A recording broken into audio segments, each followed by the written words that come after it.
महाभारत में शकुनी को इतने पाप के बाद भी आखिरकार क्यों मिल गया था स्वर्ग। आज आपको बताते हैं शकुनी के पासे का रहस्य। बहुत बहुत स्वागत है आपका आपके अपने मुख्य चैनल पर नए हैं तो चैनल को तुरंत सब्सक्राइब कर दें और बेल आइकन को भी जरूर दबा दें। गांधार देश के राजा सुबल के 100 पुत्र और एक पुत्री थी। सबसे छोटे पुत्र का नाम शकुनी और पुत्री का नाम गांधारी था। शकुनी की पत्नी का नाम आरशी था। शकुनी के 3 पुत्र थे जिनके नाम अलूक, वक्रासुर, विप्रचित्ति था। धर्म ग्रंथों के अनुसार एक बार राजा सुबल ने गांधार में एक बड़ा यज्ञ करवाया जिसमें कई बड़े बड़े ऋषि मुनि पधारे। तब यज्ञ में मौजूद एक ऋषि ने राजा सुबल को गांधारी के बारे में एक ऐसी बात बताई जिसे सुनकर राजा सुबल अपनी पुत्री को लेकर चिंतित हो उठे। ऋषि मुनि ने राजा सुबल को बताया कि उनकी पुत्री गांधारी की कुंडली में एक दोष है और वो ये है कि जैसे ही गांधारी का विवाह होगा उसके पति की मृत्यु हो जाएगी। अब इस बात से चिंतित राजा सुबल ने एक उपाय निकाला। राजा ने अपनी पुत्री गांधारी का विवाह एक बकरे से करा दिया और विवाह के पश्चात उस बकरे को मार दिया गया। ऐसे में गांधारी की कुंडली से वो दोष हट गया। जब गांधारी की शादी के लिए धृतराष्ट्र का रिश्ता आया तो शकुनी को ये जरा भी पसंद नहीं आया। शकुनी का मत था कि धृतराष्ट्र जन्मांध है और उनका सारा राजपाट तो उनके भाई पांडु ही देखते हैं। शकुनी ने अपना मत दिया पर होनी को कौन टाल सकता है। गांधारी का विवाह धृतराष्ट्र से हुआ और वह हस्तिनापुर आ गई। मगर किस्मत का खेल ना जाने कहां से धृतराष्ट्र और पांडु को गांधारी की कुंडली और प्रथम विवाह का पता चल गया। दरअसल धृतराष्ट्र को ये ज्ञात हो गया था कि उसकी पत्नी गांधारी का उससे पहले भी एक बार विवाह हो चुका है।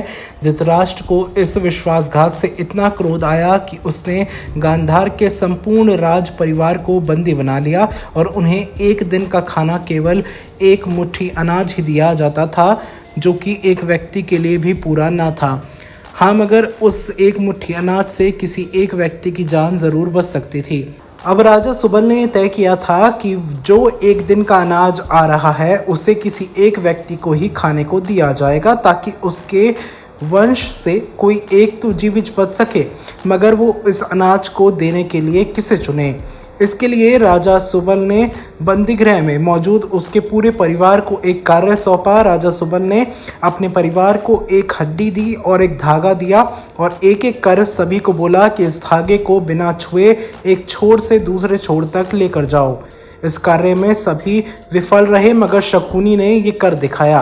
शकुनी के पिता ने मरने से पहले उससे कहा कि मेरे मरने के बाद मेरी हड्डियों से पासा बनाना। ये पासे हमेशा तुम्हारी आज्ञा मानेंगे। तुमको जुए में कोई हरा नहीं सकेगा। शकुनी ने अपनी आंखों के सामने अपने भाइयों पिता को मरते देखा था। शकुनी के मन में धृतराष्ट्र के प्रति गहरी बदले की भावना थी। बोलने और व्यवहार में चतुर शकुनी अपनी चालाकी से बाद में जेल से छूट गया और दुर्योधन का प्रिय मामा बन गया। आगे चलकर इन्हीं पासों के प्रयोग करने से शकुनी ने अपने 100 भाइयों की मौत का बदला दुर्योधन और उसके 100 भाइयों के विनाश की वृहत योजना बना कर लिया। बहुत से विद्वानों का मत है कि शकुनी के पास से तो असल में हाथी दांत के बने हुए थे, लेकिन शकुनी मायाजाल और सम्मोहन में महारथी था। जब पासे फेंके जाते थे तो कई बार उनके निर्णय पांडवों के पक्ष में होते थे, लेकिन शकुनी की ब्रह्म विद्या से उन्हें लगता कि वो हार गए हैं। महाभारत का युद्ध 18 दिनों तक चला था। युद्ध के आखिरी 18वें दिन शकुनी मामा का वध हुआ था। सहदेव ने शकुनी का वध किया और उनके जुड़वा भाई नकुल ने शकुनी के पुत्र अलूक को मौत के घाट उतारा। शुरू के 10 दिन भीष्म पितामह ने कौरवों की तरफ से युद्ध का नेतृत्व किया। भीष्म पितामह को अर्जुन ने शिखंडी की आड़ से मार गिराया। इसके बाद गुरु द्रोणाचार्य कौरवों के नायक बने। गुरु द्रोण ने अगले 5 दिनों तक कमान संभाली। द्रोणाचार्य ने ही 13वें दिन चक्रव्यूह की रचना की जिसमें अर्जुन के बेटे अभिमन्यु को फंसाकर कौरवों ने का वध कर डाला। 14वें दिन अर्जुन जयद्रथ को मार गिराया, क्योंकि उसने ही पांडवों को अभिमन्यु की मदद के लिए जाने वाले रास्ते को रोक दिया था। 15वें दिन युधिष्ठिर व भीम ने अश्वत्थामा की मृत्यु का भ्रम फैलाया। अगले 2 दिनों तक युद्ध में कर्ण कौरवों के मुखिया बने। 17वें दिन अर्जुन ने कर्ण को खत्म किया। युद्ध के आखिरी 18वें दिन शल्य ने कौरवों की तरफ से मोर्चा संभाला। 18वें दिन ही सहदेव ने शकुनी का सिर काटकर वध किया। शकुनी ने अपनी ही बहन के परिवार को तबाह कर डाला, तो फिर क्यों और कैसे उसे स्वर्ग लोक की प्राप्ति हुई? दरअसल शकुनी ने जो कुछ भी किया वो उसने अपने परिवार का बदला लेने के लिए किया।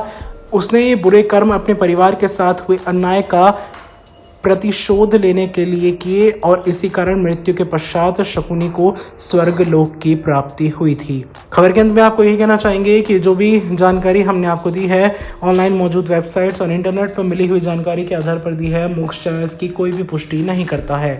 इस तमाम महत्वपूर्ण जानकारियों के लिए मोक्ष चैनल को तुरंत सब्सक्राइब कर दें और बेल आइकन को भी ज़रूर दबा दें।